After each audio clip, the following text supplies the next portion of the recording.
La 4G Patelma vous présente Ny vaovao. Ny fampalalam-baovao hoarainao miaraka amin'ny Navaskiri ho finaritra ny tontolo andronao.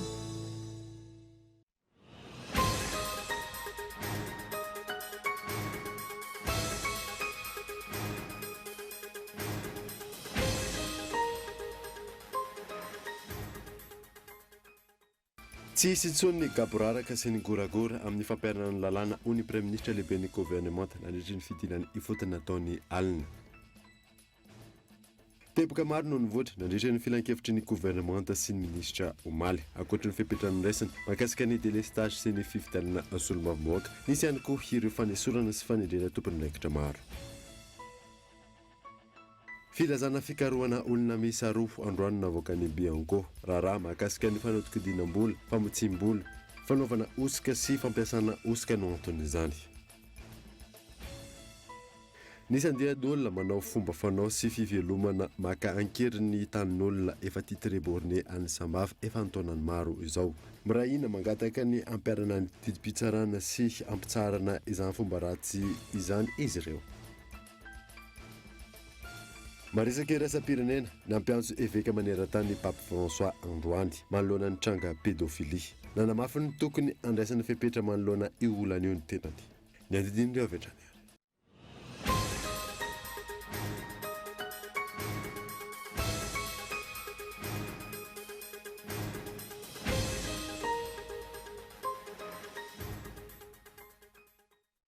Finaritra tompoko lasy tompoko avy fotoana vaovao eto amin'ny Kultivika Manasanaho ary anaraka izany hatramin'ny farany. Nanamboatsika ny vaovao amin'ity alina ity dia tsy hisy intsony ny gaboraraka sy ny goragora amin'ny fampiarana ny lalàna ho ny premier ministre lehibe ny gouvernement nandritra ny fidinana ifotony nataony alina.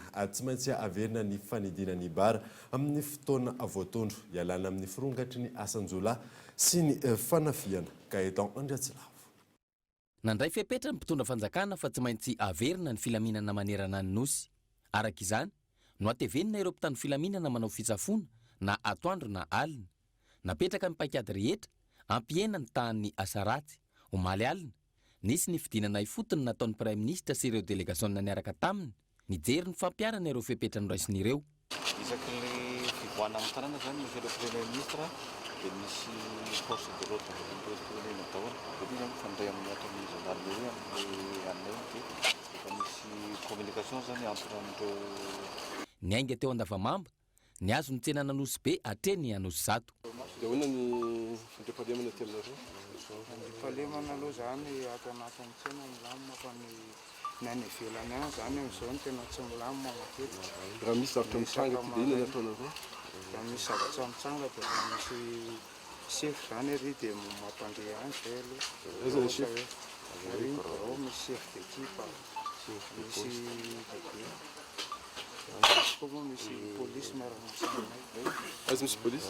Ny poste de police. Aiza ny poste de police? Ty ve? Polisy ny tsena. Polisy ny tsena? Araka izany, ny aona sy ny tafa tamin'ireo mpiandry ny tsena sy ireo andro masipokon'olona isaky ny fokotany.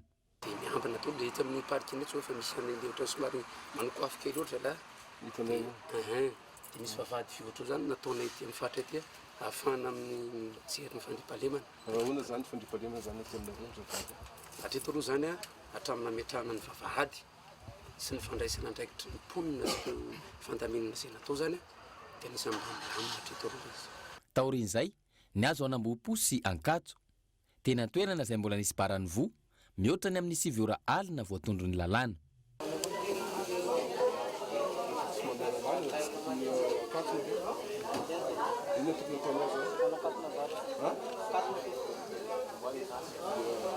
Nandray fanapahan-kevitra araka izany ny premier ministre lehibe ny gouvernement ary nilaza fa tsy maintsy averina ny fampiarana ireo fepetra ahafahana mampiena ny asanjiolahy sy ny fanafiana.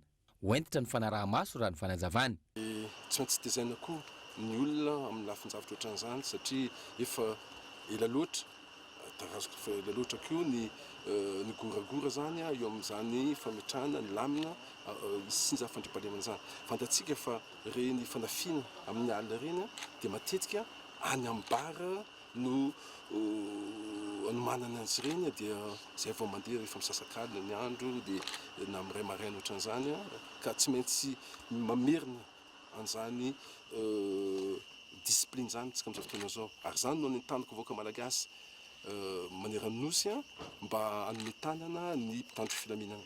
Ankoatra ny fanidina bara voafaritra ao anatin'ny fepetra takina iadina amin'ny tsy fandriampahalemana ihany koa ny fitondrana karapanondro rehefa mody amin'ny alina, ny tsy fahafahana mivezivezy lavitra ny toeram-ponenana ary indrindra ny fanajana ny fahanginana sy ny fanajana ny hafa. Fateboka maro no nivoatra nandritry ny filan-kevitry ny gouvernemanta sy ny ministra omaly ankoatra ny fepetra niraisana mahakasika ny délestage sy ny fifidianana solombavambahoaka nisy ihany koa ireo fanesorana sy fanendrena tompona raikitra maro. Fanadiny miantarandriana io. Nivoaka nandritry ny filan-kevitry ny gouvernemanta omaly ny fanendrena ireo tompona andraikitra ambony maro eo anivon'ny fiadidinan'ny repoblika sy ny ministera samihafa. Nankatoavina tamin'izany ny fanendrena ny Ramatoa Rakotomanga hotaleny serasera ao anivon'ny fiadidinan'ny repoblika sy ny fanendrena ny Ramatoa Rabenarivo Sahondra izay filohan'ny comité pour la sauvegarde de l'intégrité. Nisy ihany koa ny fanendrena teo anivon'ny ministera ny angovo, ny rano sy ny ankoranafo toa ny Mbikel Laza izay lasa sekretera jeneraly. Voatendro hotale jeneraly ny kolotsaina ao anivon'ny ministera ny serasera sy ny kolotsaina ankilany Irazafy Arson Francis Alexandre na Francis Turbo. Ankoatra izay lehibe ny distrika misa enina no voatendry, ny ao amin'ny distrika ny Bedroka, Antsalova, Befandriana Nord, Antanambao Manampotsy, Manjakandriana ary Betafo. Ny ampy ny fanendrena préfet vaovao ny Manakara, ny teo anivon'ny ministera ny Atany sy ny Fity sy ny Zairapahefana. Etsy ankilany, teo anivon'ny ministera ny fiarovam-pirenena misa 20 no nakarina jeneraly ny taona 2024. Mikasika ny fanesorana ireo tompona ndraiky mpanjakana samihafa kosa indray, voakasika io fanesoran'io ireo lehibe ny faritra misa 20. Mikasika ny isan'ireo solombavambahoaka sy ny farim-pifidianana eto Madagasikara, voatazona ho 150 ny isan'ny solombavambahoaka eo anivon'ny antenimieram-pirenena, solombavambahoaka iray ho an'ny faritra manana ponina 3 hetsy. Teboka ny songadina ankoatra izay ny resaka ady amin'ny kolikoly. Voalaza nandritra izany fa tolérance zéro na tsy andeferana mihitsy ary azo sazy enjana izay manao kolikoly. Raha ny nambaran'ny mpitondra tenin'ny gouvernemanta Androany, antony ny taran'ny feim-potoana namoahana izao fanendrena izao, ny fanaovana fanaovaozany fotony sy ny siva natao ahafahana mametraka araka ny tokony ho izy ireo tompona andraikitra samihafa. Fepetra vaovao no napetraky ny filohan'ny repoblika entina miady amin'ny kolikoly hanamafisana ny fanaramaso eny amin'ny ireo sehatra ahitana kolikoly petraka endrena raha ny fanazavan'ny fiarahamonimpirenena izay nanaovana fianadidina maingany amin'ny fanabeazana olompirenena ihany koa miady amin'izay kolikoly izay eto Madagasikara misila an'andro. Raha ny tatitra farany navoaka ny Transparency International ho an'ny taona 2024 eo amin'ny laharana faharoa amin'ny 50 amin'ny firenena 20 no misy any Madagasikara amin'ny ady amin'ny kolikoly. Mbola lavitra ezaky Madagasikara, antony ametrahana paikady vaovao entina miady amin'izany raha ny fanapa-kevitra no raisin'ny filohan'ny repoblika. Isan'ny fepetra vaovao noraisina amin'izany ny fanendrena ny tompona andraikitra vaovao eo anivon'ny CSI na ny comité de sauvegarde de l'intégrité. Ho voakasika manokana amin'izany ny fanamafisana ny fanaraha-maso amin'ireo fifaninanana amin'ny fanadina mpanjakana, eo ihany koa ny mikasika ny marché public, ny fitsindaram-pahefana, ny fananantany, ny fitsarana, ny zandarmarim-pirenena, ny fampianarana ary ny tontolo iainana. Ireo seha-mpanjakana ireo izay ahitana kolokolo hatramin'ny 90 isan-jato. Ankoatra ny fanamafisana izany, miainga amin'ny fanabeazana ny olom-pirenena ihany koa ny ady amin'ny kolikoly eto Madagasikara. Ny fandraisana andraikitra rehetrarehetra izany hoe mandray kolikoly fotsiny ny saziana fa ny manome kolikoly koa zany ny fitantanana mangarahara eo amin'ny mpitondra hatrany amin'ny gouvernemanta ka hatrany amin'ny fokontany tokony ho fantatry ny olona daholo zany rehetrarehetra zany. Tsy vitan'izay hoe fanasasiana izay fotsiny io fa ny tena ilaina koa dia ny fanabeazana ny pirenena rehetra arak'izay azo atao.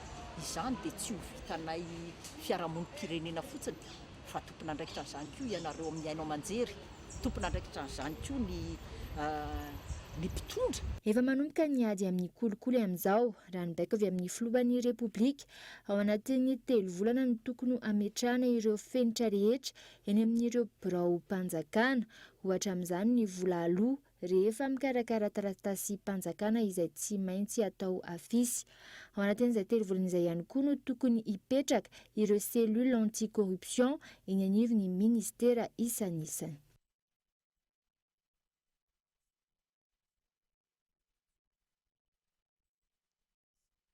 miarady amin'ny Andry Rajoelina fotoana nanehoana tamin'ny fomba ofisialy ihany koa ireo mpiamana amin'ny birao nasionaly Gaëtan Andriatsilavo. Araka ny efa notanterina teto amin'ny fampahalalam-baovao omaly, androany no fotoana ny onan'ireo solotenany mpiamana ao anatin'ny IFI na isika fikambanana miarady amin'ny Andry Rajoelina. Ny ray feo ireo fikambanana misa 410 ary nampatsiafa ny IEM izay entin'ny filoha Andry Rajoelina no anova sy amoaka ny Madagasikara ao anatin'ny fahantrana lalina.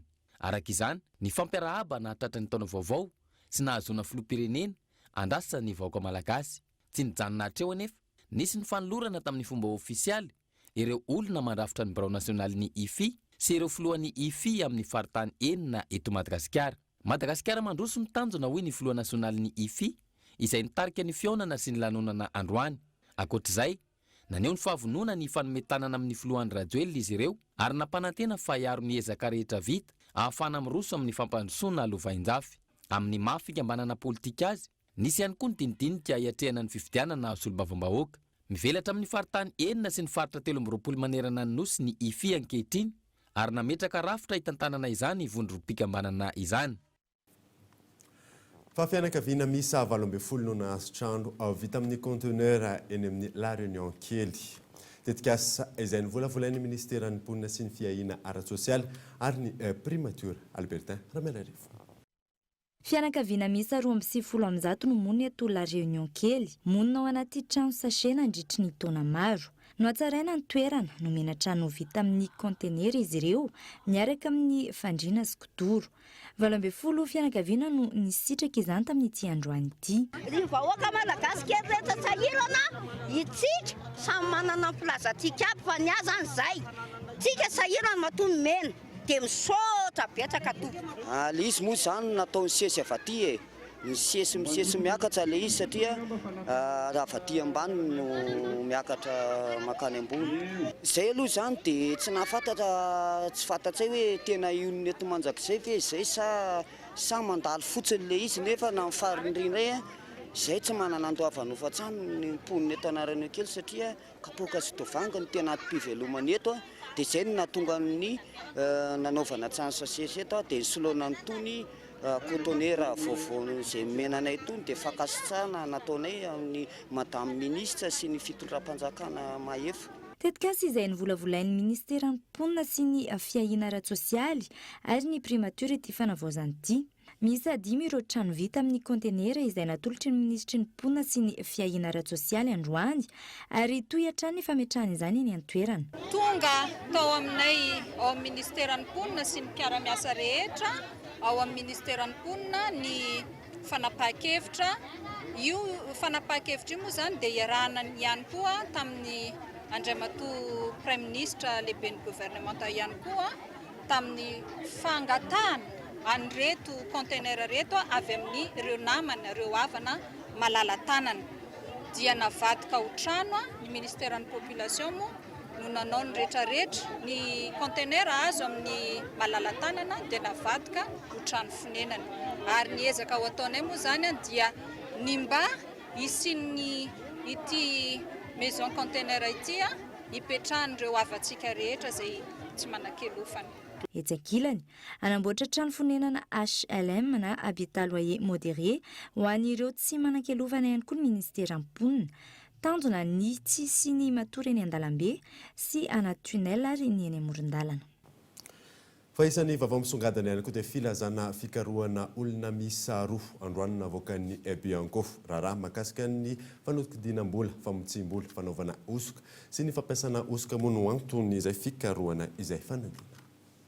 Namoaka filazana fikarohana na video recherche teo anivon'ny Bianco androany. olona roa no voakasika izay Ramatoa Rasolofison Olonarivo sy Andriamatoa Rasolofonjatovo Bruno Clément. Ireto farany izay voaroroy amin'ny raharaha momba ny fanotoko-dinam-bola, famitsim-bola ary fanaovana osika sy fampiasana osika. Araka ity filazana nataony teo anivon'ny Bianco ity, ny lalàna 2016-020 ny faharoa amby roapolo ny volana aogositra 2024 mikasika ny ady amin'ny kolikoly. Andininy fahadimy amby efapolo an-dalàna fahadimy no ny antsoina sy nangatany Tibro maleo tena misana ny ady amin'ny kolikoly ity, ny fanamafisana fikarohana ataony mpitandro ny filaminana sy ny andraisan'ireto farany fepetrany amin'ny anatontosanany fisamborana. Fahanomboka rampitso ny fampelezan-kevitra amin'ny fifidianana filohan'ny université eny Akatso. Misy telo ireo candidat amin'ny izany Michela Ranarjana. Professora Ranarvony Richard avy eo amin'ny FLSH, Professora Samson Luc Hervé avy eo amin'ny Faculté de Médecine, Professora Ravelomanana Mamy avy eo amin'ny DEX. Izy ireo no kandida amin'ny fifidianana filohan'ny Université Anankatso raha ampitso 20 febroary 2024 no hanomboka ny fampelezan-kevitra ary farana kosa ny 7 martsa 2024 izany. Miatra ho an'ny université rehetra, Université Mpanjakana enina eto Madagasikara izay misy ny sampana samihafa napetraky ny ministera. Fanatanterahana fifidianana arak'izay dia tsy tokony hoe hitoka-monina Antananarivo fa tokony miaraka amin'ny eto amin'ny firenena rehetra eto Madagasikara. Manarak'izay dia tiana ny manamafy fa ireo décret samihafa izay nipetraka ireo ary mbola mitombona hatramin'izao satria mipetraka any moa zany dia le hoe système-na moyenne de rang iny no atao hoe fomba tsara indrindra hatramin'izay ka hatramin'izao aloha mba ametrahana hoe misy égalité d'importance ho an'ireo établissement rehetra.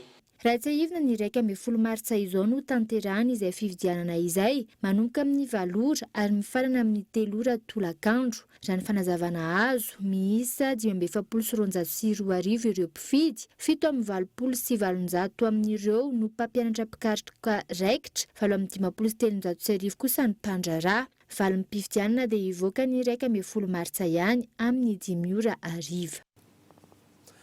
Tahaka ny mahazatra tonga eto amin'ny fotoanany dokavarotra isika aorianan'izay ny atatsika makasika ny resaka ady tany any Sambava. Eo ihany koa ny tolotra vaovao any Parabole Madagasikara rehefa avy eo ary.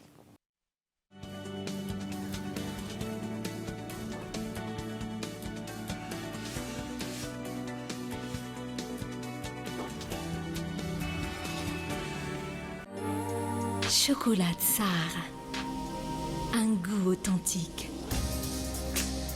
Un éventail de saveurs. Tsar, un trésor riche et gourmand, issu des précieuses fèves de cacao de Madagascar. Succombez au plaisir infini et profond du chocolat Tsar et de ses arômes intenses. Chocolat Tsar, savourez vos émotions.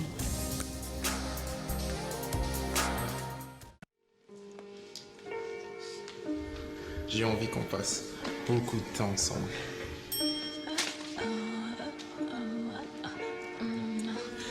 Je pense que toi et moi, on peut faire des choses extraordinaires.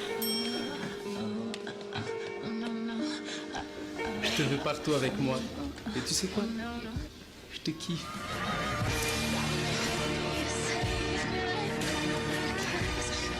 Pour la Saint-Valentin, je te kiffe en 4G. Découvre le WeKiff 4G et plein d'autres kiffs à partir de 50 000 arrières. Rendez-vous en Telma Shop. Telma, safidiko numéro 1 malagasy. Misy zava-baovao indray ao anatin'ireo lavashkiri ankafizinao. Ny lavashkiri vaovao izay efa be calcium azy vitamine. Amin'izao fotoana izao dia mbola miampy fera indray. Ilain'ny ankizy amin'ny fampiasana vatana sy saina, enti-fanany lehibe ihany koa ary. Matsiro sy mampazoto homana foana mba ho fafinareta amin'ny mpianakavy. Lavashkiri ho finaritra ny tontolo andronao.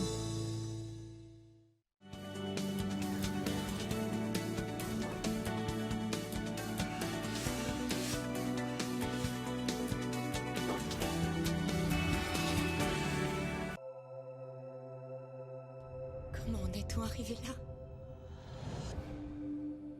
J'ai eu des nouvelles. Le roi François est mort. Votre cousine Marie est revenue pour régner sur l'Écosse. C'est une femme redoutable, madame.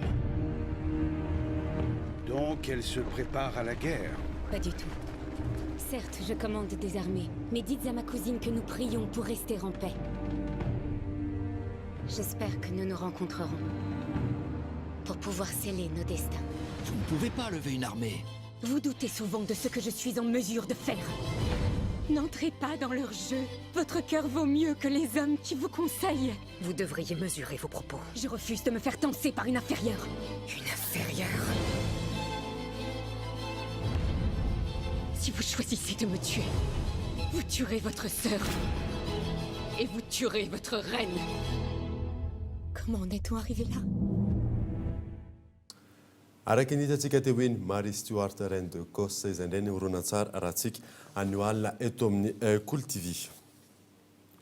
Fa ny hitantsika ny vaovao kosa indray dia misy andehan'olona manao fomba fanao sy fivelomana maka ankeriny tan'olona efa titré borné any sambava efa antonany maro izao mirahina mangataka ny ampiarana ny didim-pitsarana sy ho fampisaharana izao fomba ratsy izao izy ireo. Fanadina Rarsona Yandry. Fokotany maro ankehitriny no ahitana fibodona tan'olona efa titré borné tsy ara-dalàna ao Sambava. Velara-tany amana hektara avokoa ireo misedra olana ireo. Solombavam-baoaka teo aloha no lazay mimponina ny antoerana ho ambadika izao raha rafakanina tan'olona ao Sambava izao. Raha ny fitantaram-ponina hatrany, fomba hafakely no isehon'ny fibodona tany ao Sambava. Milaza ireo solombavam-baoaka fa tamin'ny-panjakana ny tany ka izy ireo no efa mikarakara ny fahazahoana ny tany. Misy manona izany ny fangatahana vola amin'ireo izay manorim-ponenana eo amin'ilay tany. Izay ambaran'izy ireo fa vola ikarakarana ny fahazahoana io tany io. Nilaza ihany koa ireo tompon'ny tany fa tonga any amin'izy ireo ireto solombavam-baoaka ireto ary mangataka vola fa izy ireo no hanala ireo olona mibodiny tany ireo. Tsy misy akory anefa izany fanalana ireo olona ireo izany ataon'ireto solombavam-baoaka ireto. Noho io trango io dia matetika miakatra fitsarana ny raharaha. Ary samy sanganiana avokoa na ireo tompon'ny tany na ireo olon-tsotra nakana vola ho sara amin'ny fanorenana nataony. Dian'olo afampandrava-tany asan-jareo amin'ny tany Sambava ty miaraka amin'ny izoko vonjy dia zareo amin'izay zany nandeha nandravagna raha ny atao ary alefa ny fitaregna mandeha itseroa tsy dia misy mpitahiny ka zay zany mahita mba olo tokony azo hitarena anazy dia milaza aminareo so mba hava amin'ny maventy agny ary angatany any ilay ampitanareo izy agny fa zay tegna sahirana zay ato vahoaka ato. Fô taninay ravegny zay ary zay foa ny fomba sanazy aty mandeha miditra amin'ny tanin'olo magnampy regny groupe de malfaiteurs mpandrava tanin'olo regny mba azahoan'ny tany ary tany ka fa zareo tsisy mipetraka ao zay fa tonga dia mandafo ny ankabiazany. Za zegny agnatin'le fianakaviagna atao amin'ny Moratsiazy ka le mampahinan-kinaka zany efa nisy fotoagna le vahoaka niditra tato afaka nefa ndraiky zany mbola misy hoe famoriagna vahoaka milaza hoe fa misy fitondragna ambony milaza fa le tany malalaka azo tsy foran'olo ndre titré ndre borné ary tany io tany titré borné io fa izy ndraiky volagnin-jare amin'ny vahoaka ao tsy titré tsy borné izy io fa io titré borné ary complet taratasiny fa tsisy tsy complet zany. Zegny le tegna ohatrany hoe mampalahelo zahay zegny le raha satria moa izy koa olo maventy baka milaza le raha zany madinika tsy maintsy hino satria hoe azo diragna le tany malalaka jiaby. Zegny le koragna misy. Anisan'ny voatsoloky tamin'ny fô tsy taloha zegny navy mipetraka atao dia nadosin-drô dia niala dia izy eo ndray zay maregny koa fa rehefa tany malalaka dia azo tsy fôra. Io noho député zegny moa aminay zegny olo ambony olo mpanjakana dia raha vao fanjakana olo dia marigny zegny aminay satria zay olo madinika miditra ny vahoaka amin'ny Tsaramandroso dia bakao Moratsiazo ato. Karakara zay zegny fandehany zay le mamory vola hoe fa karakaraintsika fa vita ara-panjakana io fa tsisy raha tahoragna dia amboarintsika ny taratasy dia amiagna vola. Efa karazana tambanjotra matanjaka mihitsy ireto olona mibody tany eto Sambava efa ntaona maro ireto hoy ny mpisolo vavan'ireo tompon-tany. Mahasarotra ihany koa ny famanany olana amin'ny simpanao politika ambadiky ny raharaha na dia eo aza ny didim-pitsarana efa navoaka ny tribonaly mamerina amin'ny tompony sy manala ary mandrava ireo trano na orin'ireo mpibody trano fa saingy mbola tsy misy ny fampiarana ireo didim-pitsarana ireo hatramin'izao. olona moa zany teto efa zay fotsiny ny asany mandravatany ary efa mandravatany zareo tsy hoe mandravatany ho anazy fa hivarotra zany dia le tena olana idirany mpitondra fanjakana idirany indrindra ny mpanao politika ao ambadika foana zany mpanao politika indrindra ny député ary ohatrany ny ao zany dia hatramin'izao dia mbola tsy hafa nefa fa misy grosy manala an'ilay olona ary ny ankoatr'izay zany dia misy député misy tsy mamenatra anay teny zany ao ambadika an'ilay izy dia zareo reo zany mivarotra koa dia manoteny ny vahoaka hoe meo vola za fa za afaka miaro anareo dia izy indray koa nefa mbola mandeha eny le tompon'le tany hoe meo vola za fa afaka teo reo olona reo dia fantatrareo am'izay le tony rehefa avy eo fa resaka vola fotsy zany le izy. Miantso ny fanjakana mahay fijery akaiky tira raha ity ankehitriny ireo tompony tany voabodo sy ireo mponina voasoloky mba hampanjakana tokoa ny tany-tandalàna eto Madagasikara. Tontolon'ny fahasalamana kosa indray dia efa nijoro ary miasa avy hatrany ny lafitry ny psikologa eto Madagasikara. Izy ireo izay nanamafy fa maro ireo misandoka ho psikologa ka mety hisy fiantraikany ratsy amin'ireo olona raisina an-tanana. Gaetan Andriatsilava. Efa fantatry ny ankamaroan'ny mponina saingy mbola vitsy ireo manatona psikologa eto Madagasikara. Ny psikologa izay mitsabo amin'ny alalan'ny fandraisana an-tanana, ireo sahiran-tsaina, miova fitondran-tena sy ny maro hafa izay miteraka voka-dratsy amin'ny fifandraisana na eo amin'ny mpianakavy, mpiara-monina, mpiara-miasa, mpiray fikambanana sy ny maro hafa. Tena ilain'ny fiarahamonina tokoa satria raha ohatra hoe misy loza mpiarakodia ohatra dia mety hoe voadona ny fianakaviana, voadona ny olona manodidina azy, izay zao dia efa ilana amin'ny psikologa. Dika zany ilaina amin'ny fiarahamonina rehetrarehetra. Raha ohatra ny ankizy ohatra manana olana ny ampianarana dia efa misy psikologa afaka mahatonina amin'izany. Ohatra ny resaka fahasalamana ohatra hitantsika ny olana amin'ny hopitaly indraindray mety hoe sarotra miatrika ny aretina dia mahatonga azy hoe mila fanampiana ara-tsaina, mety mila fanampiana koa ny fianakaviana manodidina azy mahatonga hoe mandroso tsara ao anatin'ny fisotrany fahasalamana. Noho ity sehatrasa ity izay misy misandoka no antony nananganana ny olavitra raha ny fanazavana. Miainga amin'ny 3 alina ariary hatramin'ny 4 alina sy 2 hetsy ariary ny fandraisana olona iray. Misy anefa ireo psikologa miankina amin'ny fanjakana izay tsy andoavam-bola. Amin'ny atsasakadany ankizy kely ohatra ka hatramin'ny adiny iray eo, misy tonga hatramin'ny adiny iray sasany ny séance anankiray, arakaraka izany ny terapia ataon'le olona sy arakaraka le olona miatrika eo. Mety hoe misy olon-dehibe fohy ny fotoana ankanesany eo satria izay ny afaka ataony raha ohatra hoe mikarakara lehibe antitra ny aloha tsy manana fitadidiana ireny ohatra tsy afaka ataonao ela be fa kelikely tsy kelikely mandeha kely dia efa ampiasa. Ny amin'ny sara indray efa manana psikologa izay mpiasa mpanjakana dia afaka mandray maimai-poana. Misy ny any amin'ny manokana moa zany dia samy manana ny vidiny eo. Miisa 17 ireo mpikambana amin'ny olafitry ny psikologa eto Madagasikara izay nijoro tamin'ny fomba ofisialy ny fa 24 ny volana Novambra 2024 lasa teo. Fankalazaina androany 20 febroary ny andro iraisam-pirenena ho an'ny mpiserady na guide. Sehatrasa iray izay mahasarika tanora ary miroborobo fatratra eto amintsika. Tsy mena mitaha amin'ny firenena kafa koa isika amin'izay sehatra izay Gaetan Andriatsilava. Tsy afa-misaraka amin'ny fizahan-tany ny mpiserady. Amin'ny alalan'izy ireo no ahafahana mampafantatra bebe koa ny Madagasikara, ny kolotsaina, ny valan-javaboary, ireo toerana manan-tantara, ireo arena sarobidy sy ny sisa. Miankina mpiserady ihany koa ny endrika hitondran'ireo mpizahatany any Madagasikara any amin'ny firenena ny aviny. Tsy mena mitaha amin'ny firenen-kafa isika raha mpiserady no resahana. Ny mpiserady malagasy aloha raha mihoatra mpiserady maneran'izao tontolo izao dia azoko lazaina fa tsy mena mitaha satria ngeza be Madagasikara ary eto amintsika dia manana arena eo anivony izany sehatra izany. Raha tsy laza mikasika ny zavamaniry sy ny biby mananana maro dia maro.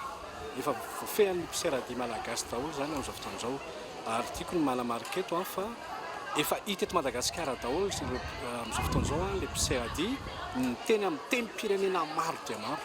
Ankalazaina ny 20 febroary ny andro iraisam-pirenena ho an'ny mpiserady na ny guide. Nisy araka izany ny valandresaka natolotra ho an'ireo mpianatra manaraka ny lalam-piofanana fandraisana vahiny ho fanamariana izany. Noho izany indrindra dia niezaka izahay mpiserady efa matiany na koa ireo mpiserady zokiny ifampizara ampafantatra an'ireo toeram-pianarana toy ny NTS sy ireo olona sy ireo sekoly hafa ny tena asa marina miandry azy ireo. Zany hoe manomboka mampiditra tsikelikely izahay amin'ireo mpianatra zany ny zavatra iandry azy ao aorianan'ny fianarana. Raha ty ivina, misy ny mpiseradia voatokana na spécialisé, ny mpiseradia nasionaly ary ny mpiseradia régionaly. Sy atrasa mbola malaraka ary mahasarika tanora amin'izao fotoana ny gedy. Na izany azy, misy fepetra takina ahafana mitazona ny endrika natana azy hatrizay. Lafa mavao hafa kosa indray dia mbola maro no tsy manana kopia naterana amin'ny commune Asambavy districtny Moronmanihy. Ny fahalaviran'ny baraon'ny commune no tsy mahasarika ny mponina anamboatra izany. Raha ny fanadidina natao Albertin Ramelarivo. 900 ny ankizy no tsy manana kopia naterana ao amin'ny commune Asambavy. Antony ny fatahoran'ny olona hiditra birao amin'ny tsy fahaizana taratasy fa eo ihany koa ny fahalaviran'ny biraon'ny commune ary ny tsy fahalalan'ny olona ny lanjan'ny kopia naterana. Ho an'ny commune Asambavy distrikany Moronmanihy, ny fahalaviran'ny biraon'ny commune no tsy maharisika ny mponina anamboatra izany, tsy andoavam-bola ny fanaovana ny kopia eny anivon'ny commune raha ny fanazavana. Amin'ny commune Asambavy aloha raha fa misy teraka izy dia marisika izy ny hanao kopia fa igny no olana le niteneniko teo igny miteraka agny ambala agny izy zany dia malagny izy ny hamonjy ny biraon'ny commune satria lavitra be. Dia ny faharoa le tsy fahazarany miditra birao amin'le tsy fatahorany amin'ny tsy fahaizana taratasy. Raha ohatra zaza voalohany aloha tsy andoavana kopia, zay ny tena marina zay. Fa raha ohatra izy zany zaza faharoa tsy andoavam-bola zany zafady. Raha zaza teraka voalohany teraka ilay olona dia tsy andoavana vola, tsy andoavana sarany zany. Fa raha ohatra izy zany ka fa zaza faharoa, zay le misy an'ilay 500 sy arivo. Misy ny ezaka ataon'ny Association chrétienne pour le développement et environnemental de Madagascar izay misehatra eo amin'ny zon'olombelona sy ny fahasalamana ny fametrahana kahie isampokontany mba hanamorana ny fakana kopia naterana. Dia misy an'ilay hoe kahie ESN zay na hoe kahie d'enregistrement systématique de naissance. Kahie io apetraka any amin'ny fokotany, samy manana kahie anankiroa isaky ny fokotany, dia le kahie ny anankiray zany anaovana enregistrement any amin'ny fokotany, zany hoe zay olona teraka any amin'ny fokotany zany adika ao anatiny io kahie io anatiny ray herinandro, anatin'ny herinandro ray. Rehefa tapitra ny herinandro ray dia hoentina miakatra any amin'ny commune le kahie dia adika ao anatiny boky soram-piankonana ny fampilaza-pahaterahana nataon'olona tany amin'ny fokotany iny. Dia rehefa avy eo avoakany ao amin'ny commune zany ny kopian'le olona iny nandritra ny nanaovana an'izay kahie ESN zay zany hatramin'ny volana novembre 2017 dia efa 700 ny olona nahazo kopian'ny soram-piankonana ao amin'ny fokotany ao amin'ny commune Sambavy fotsiny zay. Mbola ao amin'ny Haute Matsiatra sy Menabe hatreto no mbola nametrahany ity paikady ity ary aparitaka manerana ny nosy. Fa iova iendrika tanteraka ny parabola Madagasikara manomboka androany. Tolotra vaovao ary miamora kokoa ny atolony ho an'ny mpanjifany Michela Ranarjo. Boke vaovao indray no atolotry parabola Madagasikara ho an'ireo mpanjifa nanomboka androany. Raha tokany sadimy teo aloha izay boke parabola izay nanomboka androany kosa dia nofezin'izy ireo ao anatin'ny boke 10 ary ahitana option miisa 10. Tolotro io zany manomboka androany dia iova loko tanteraka ny parabola amin'izay miova loko izay dia novaina tanteraka ny boke amin'ny parabola zany manomboka androany zany dia lasa anankiefatra ny boke amin'ny parabola dia misy option anankitelo koa manampy azy ahafahan'ny mpanjifa zany misafidy tsara hoe inona ny zavatra tediaviny ohatra ny ahoana ny budgetny dia efa natao ireo boke anankefatra ireo miaraka amin'ilay option mba ahafahan'ilay olona zany tena mahazo le zavatra tediaviny amin'ny vidiny mirary be. Boke loisir, boke suprême, extrême ary prime ny ena ihany koa ny vidin'ny boke raha oharina amin'ny teo aloha 3 alina ariary hatramin'ny 2 alina sy 1 hetsy ariary. Ho antsika efa mpanjifa parabola Madagasikara dia afaka nareo manantona ny vendeur na boutique ny agence zay akaiky anareo dia afaka nareo mijery brochure sy manontany an'le solotenana ihany zany dia afaka mikarakara anareo tsara izy hoe ohatra zao le izy ty zany ny ataoko. Na izany na tsy izany nefa izay ao amin'ny parabola ihany koa dia efa nanomana ny iantso sy ampahalala ny mpanjifa rehetrarehetra mba ahafahany zany misafidy hoe ay ohatr' zao le tolotra ndeha avadiko amin'ity zany le safidiko. Miisa 12 ireo tematika na sokajy hita ao anatin'ireo boke parabole miisa 4 ireo. Miisa 70 kosa ireo chaîne betsaka indrindra izao amin'ny alalan'ny boke Paraim Parabole. Fantanterahana androany hita amin'ny Akademia Malagasy Tsimbazaza ny fankalazana ny teny reny izay karakarainy avy amin'ny ministeran'ny serasera sy ny kolontsaina fanadina. Anisan'ny taona nanamarika ny Malagasy ity taona 2024 ity noho ny fisian'ny fankalazana ny teny reny raha toa ka efa nandray anjara tamin'ny andro iraisam pirenena ho an'ny tompon-tany isika Malagasy. Ny fahaverezan'ny teny dia tsy midika fotsiny fa tsy fampiasana ny voambolany sasatsasany fa midika ho fahaverezan'ny fahalalana sy fahaiza-manao izay fototra vakoka maha-olona eran-tany. Noho izany ny ady ho an'ny tenin'ny tompon-tany dia tsy ady eo amin'ny sanin'ny teny fa tokony ady eran-tany ho an'ny fahasamihafana eo amin'ny kolontsaina maha-olona. Etsy ankilany efa miaina sy miavitsy ireo mpampiasa sy manaja ny teny reny noho ny fampiasana ny teknôlôjia be loatra. Ankilan'ny zavatra maro ampanjary izay hevitra arosontsika mba hampandroso ny firenena manontolo, mba hampisongadana ny fiandriana ny pirenena iahasoa sy asaratra ny faramandidy dia mba hisy ampianaina ny ahela velona ny firenena Malagasy. Tsy fankalazana fotsiny ihany no natao androany fa fanabeazana sy fampafantarana ny soatoavina malagasy ihany koa. Notanterahana androany tetsy amin'ny Akademia Malagasy Tsimbazaza ny fanamariana ny andro ho an'ny teny reny nokarakarainy avy eo anivo ny Akademia Malagasy sy ny ministeran'ny serasera sy ny kolontsaina. Maresaka iraisam-pirenena kosa indray dia nampiantso ny evêque maneran-tany ny Papa François androany manoloana ny tranga pédophilie nanamafy ny tokony andraisana fepetra manoloana io olana io ny tenan'ny fanadina eo amin'ny sany France 24. Fanomezana fahalalahana amin'ny teny ho an'ireo ny aram-boina. Ny fandraisana fepetra tsy iverenan'ny tranga fanolanana zaza tsy ampy-taona taona rehetra. Ireo no teboka lehibe ny vohitra nandritry ny fampiatsoana ireo evêque maneran-tany nataon'ny Papa François. Tompona ndraiky mpiangonana maneran-tany miisa 70 io nampiatsoana io. Hijery vahaolana manoloana ny firongatry ny fanolanan zaza tsy ampy-taona izay. Sokatra tamin'ny fomba ofisialy androany ity fihaonam-be ity. Nambarany tamin'ny alalan'ny lahateny nataony ny tokony andraisana fepetra entitra mikasika ity olany fanolanan zaza ataon'ny pretra ity. Ilaina ho izy ny ahazoana vokatra azo sapaitanana. Maro tamin'ireo evêque no tsy nahafantatra ny fepetra arahana ny amin'ny fiarovana ny zaza tsy ampy-taona. Mampalahelo ny toe-javatra tahaka izany hoy ny evêque sasany. Ho azy ireo tsy ny pretra rehetra no manao izany ary tokony avoaka ny anaran'ireo tratra na voaroroy ary ampiarina ny lalàna. Tolérance zéro na tsy hisy ny fandeferana mihitsy no nambaran'ireo ny arambona tokony ho atao ankilany. Alohan'ny sarana taverina aminao vaovao songadina tamin'ity alina ity tsy hisy intsony ny goragora sy ny gaboraraka amin'ny fampiarana ny lalàna ho ny Premier ministre lehibe ny gouvernement nandritry ny fidinana ifotony nataony alina. Teboka maro no nivoatra nandritry ny filan-kevitry ny gouvernement sy ministra Omaly ankoatra ny fepetrany raisina mahakasika ny délestage sy ny fifidianana solombavamboaka. Nisy ihany koa ny fanesorana sy fanendrena tompona andraikitra maro. Izay mamarana ny vaovao tamin'ity alina ity soranao nanaraka izany sorana ihany koa ireo any amin'ny faritra ireo manaraka ny vaovaon'ny Kolo TV amin'ny alalan'ny TSTV Antsirana sy TNTV Fianaratsoa. Soava tsara atao tompoko.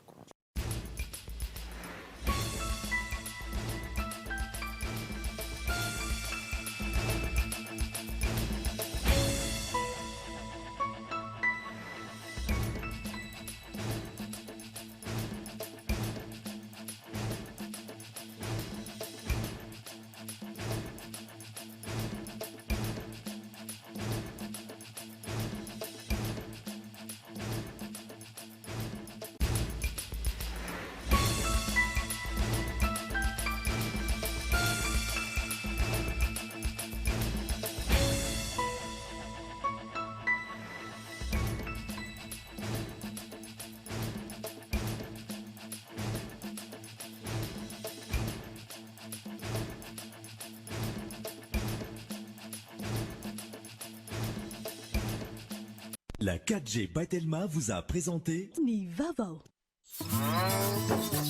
mba ho fafinarita na raha inao teo ny fampalalam-baovao miaraka tamin'ny lavashkiri ho finaritra ny tontolo andrinao